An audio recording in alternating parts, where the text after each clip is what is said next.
আগের প্রচলন অনুযায়ী এখনও কিছু কিছু গায়ে হলুদের অনুষ্ঠানের বা বিয়ের অনুষ্ঠানের রীতি এখনও বিদ্যমান। যেমন কোলে করে একদম স্টেজে নিয়ে আসা, বা কোলে করে বউকে নামানো, কোলে করে জামাইকে স্টেজে উঠানো। তো ছোট করে একটা হলুদের আয়োজন ছিল আজকে আমাদের বাসায়, একদম প্রিপারেশন ছাড়া, কোনো প্রিপারেশন ছিল না যে এই হলুদের আয়োজনটা আজকে হবে। হঠাৎ করে আমরা যেহেতু ঢাকা চলে যাব, তো সেই ক্ষেত্রে ওদের কথা হচ্ছে আমি যেহেতু ঢাকা যাব, এদিকে অনুষ্ঠান করলে আমরা থাকবো না, তো সেটাকে কেন্দ্র করে তো ঈদের একদিন পরে মেয়ে পক্ষের সাথে আলাপ করে তারপরে হচ্ছে ছোট্ট করেও হলুদের আয়োজন। দেন সকালে হলুদ হবে, দুপুরের আমরা আমাদের বাসায় খেয়ে দিয়ে দুপুর 2টার পরে চলে যাব বউকে আনতে। আর ওদিকে হচ্ছে ওনারাও বউকে হলুদ দিয়ে সকাল থেকে রেডি করে রাখছে, যাতে আমরা যাওয়ার সাথে সাথে বউ নিয়ে আবার ওখান থেকে ফিরতে পারি একদিনের মধ্যে। যেহেতু এই এলাকা ভিত্তিক বিয়ে বা একই এলাকাতে বিয়ে হচ্ছে, তো সেক্ষেত্রে আমরা যাব আসবো, এই ধরনের একটা প্রিপারেশন 1 ঘন্টা বা 1.5 ঘন্টার ব্যাপার।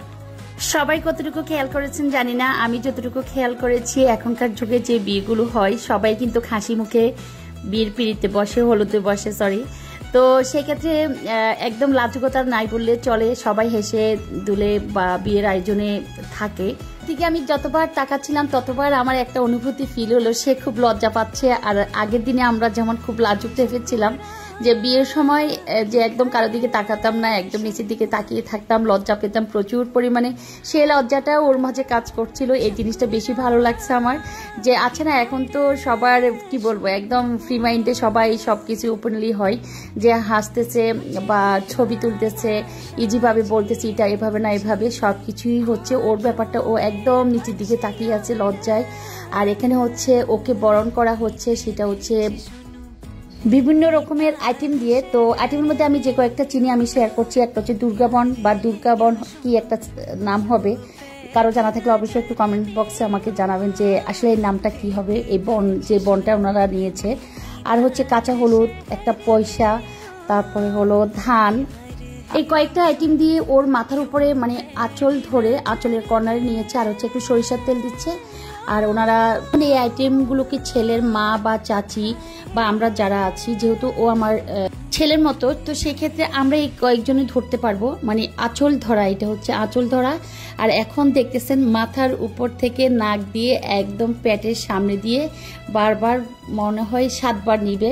তো এই প্রচলনটা আসলে কেন করা হচ্ছে বা এটা করলে কি হয়, মানে আমার একদম অজানা, আমারও জানার ইচ্ছা, আমিও জানতে চাই। যারা করেছে তাদেরকেও জিজ্ঞেস করেছি কেন করা হলো এই জিনিসটা, বা এই প্রচলনটা আদৌ কেন করা হচ্ছে।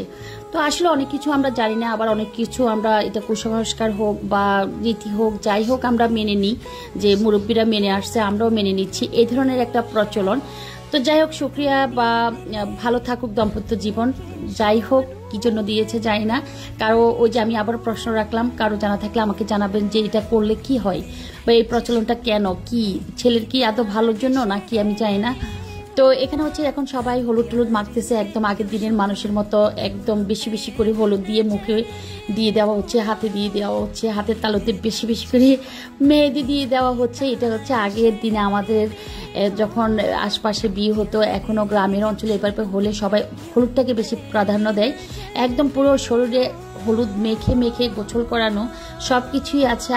এখনো কিছু কিছু বাড়িতে এই রীতি ধরে রেখেছে যে হলুদ মাখতে হবে, বেশি করে হলুদ দিতে হবে, তাহলে জামাই হোক আর মেয়ে হোক দেখতে ভালো লাগবে, বা হলুদের কারণে তাদের চেহারা চেঞ্জ হবে, গায়ের রং চেঞ্জ হবে, এ ধরনের একটা ফিল করা।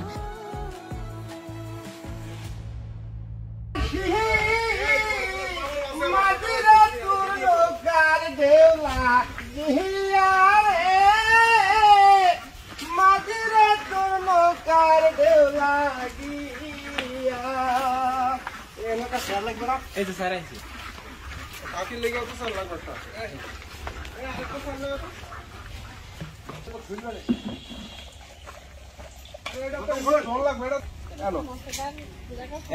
আমি বলেছিলাম ঘরোয়া আয়োজন, তো ঘরোয়া আয়োজনে সবাই ছবি তুলতেছে 2-1 জন মিলে।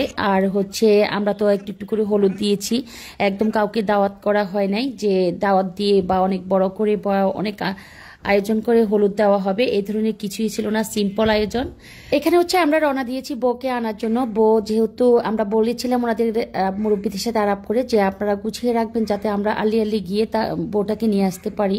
আমাদের এখান থেকে যেতে বেশিক্ষণ লাগে না, প্রায় 1 থেকে 1.5 ঘন্টার পথ। তো আমরা যাওয়ার পর ওনারা হচ্ছে কি অনেক রকমের আইটেম করেছিল, সেটা হচ্ছে পিঠা বানানো। আমি অল্প পরিসরে ভিডিওটা নিয়েছিলাম, আসলে অনেকে ক্যামেরার সামনে আসতে চায় না বা পছন্দ করে না, সেজন্য আবার আমি নিজে থেকে চিন্তা করলাম ওনারা যেহেতু গ্রামের মানুষ কিভাবে এগুলো চিন্তা করে ওনাদের বাড়ির আমি ভিডিওটা নিয়ে নিই, যদিও নিলে হয়তো বা না করতো না, আমি একদম নিজে থেকে চিন্তা করে নেওয়া হয়নি।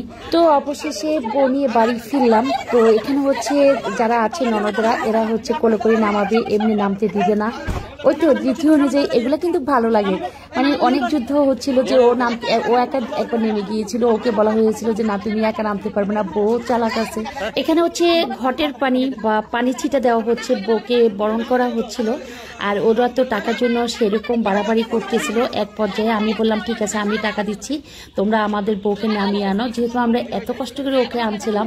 আর আব্বারা ওয়েট করছিল, আমার আব্বা আমার শাশুড়ি বা মুরব্বীরা সবাই দাঁড়িয়ে আছে দূর থেকে। আর এই তো নামিয়ে ফেললো ওরা। আর হচ্ছে এখানে আব্বাকে এখন হচ্ছে সালামের পর্ব। তো দোয়া করবেন ওদের জন্য, যারা যারা এই মুহূর্তে আমার ব্লগটা দেখেছেন বা ব্লগ দেখে ভালো লেগেছে বা অনুভূতিগুলো আপনারাও জানাতে পারেন। আদৌ এই প্রচলনগুলো কারা কারা দেখেছেন বা কতটুকু সত্য আমারও জানার অনুভূতি। তো সবাই অনেক অনেক ভালো থাকবেন, বোঝামের জন্য দোয়া করবেন। আল্লাহ হাফিজ সবাইকে, সবাই সুস্থতা কামনা করছি। সবাই আমার জন্য দোয়া করবেন, আপনাদের জন্য দোয়া রইল।